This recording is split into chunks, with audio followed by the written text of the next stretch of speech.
setelah aman, kemudian untuk yang masa sisa boleh dibilang kepemimpinan Anda pada periode pertama ini, apalagi yang bisa membuat masyarakat Empat Lawang ini merasa memang betul-betul senang ya dipimpin oleh seorang Pak Djonji Mohamad seperti itu.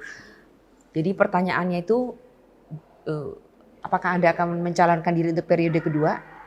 Insya Allah mencoba diri kembali atas restu masyarakat. Saya akan lihat survei. Kalau masyarakat yang menghendaki dari survei itu tingkat kepuasan, kan pasti itu ukurannya tingkat kepuasan. Kalau tingkat kepuasan di bawah 50%, pasti saya nggak maju. Kalau sekarang udah ada survei belum? Yang pertama sudah, alhamdulillah di atas 70. Tapi itu 2 tahun yang lalu, ini kan sudah 3 tahun. Saya akan survei lagi, insya Allah bulan depan. Rencana itu 3-4 survei. Baru saya memutuskan maju atau tidak maju.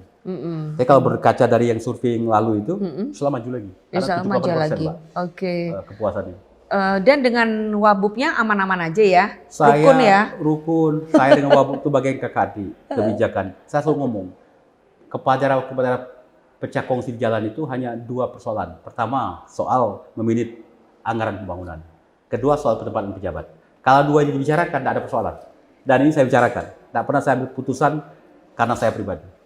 Pasti saya ajak ngomong, Pak Wabub, kita mau rencana, saya mau ini. Bagaimana? Pak Wabub pilihnya apa?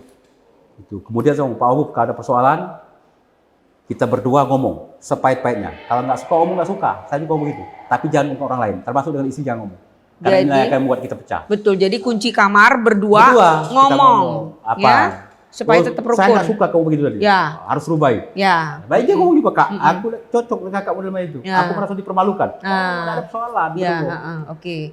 Sebenarnya jadi nggak ada alasan Pak ya untuk nggak akur ya. Alhamdulillah. Kalau Pak Gubernur ngomong sesumsel ini, inilah bupati wakil bupati paling kompak. Nah, kata Pak Gubernur. betul. Jadi bisa jadi contoh kan Pak buat yang lain juga. Jadi role model ya. Jadi role model. Oke. Kemudian ini, Anda kan tahu ya belakangan banyak sekali kepala daerah OTT. Ya.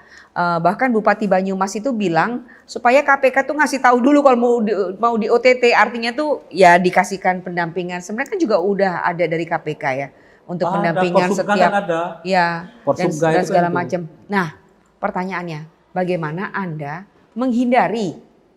Kan saya nggak boleh bilang hati-hati ya Pak Djonji, jangan sampai tertangkap kan gitu ya, mohon maaf ya. Tapi kan saya pasti akan bilang sebagai orang luar, sebagai Ayu lah kayak gitu, akan bilang hindari ya Pak Bupati. Nah kalau Anda sendiri gimana sih itu untuk mengatur anggaran, kemudian mekanisme di lapangan seperti apa? Itu kan semua cuma mudah diomongkan, tapi kenyataannya kan sulit Pak Bupati. Betul. Anda perlu ongkos politik, nah bagaimana bisa ngatasinya?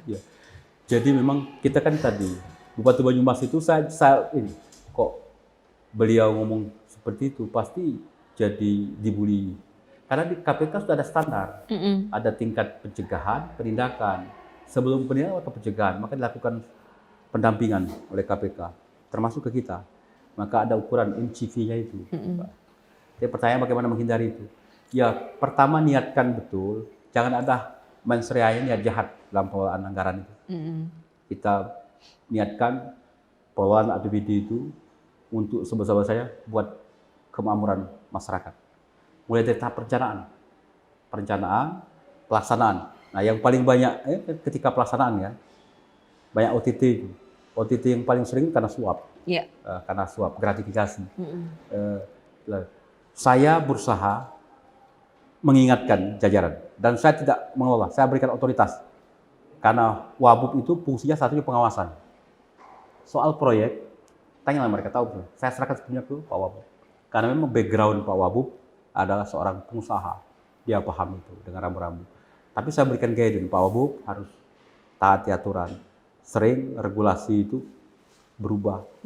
Baca itu, banyak kepala daerah, wakil kepala daerah terjerat kasus hukum karena tidak memahami regulasi. Intinya bagaimana menghindari itu, kita harus paham regulasi. Kemudian mana yang bisa boleh dikerjakan, mana yang tidak, mana yang forbidden, mana yang boleh. Harus tahu betul itu, kalau tidak berbahaya. Kemudian jangan pernah berpikir dengan jadi bupati itu akan menjadi kaya raya.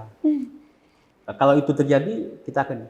Saya ini biasa aja, udah 3 tahun lebih jadi bupati, biasa aja, nggak pernah saya ini.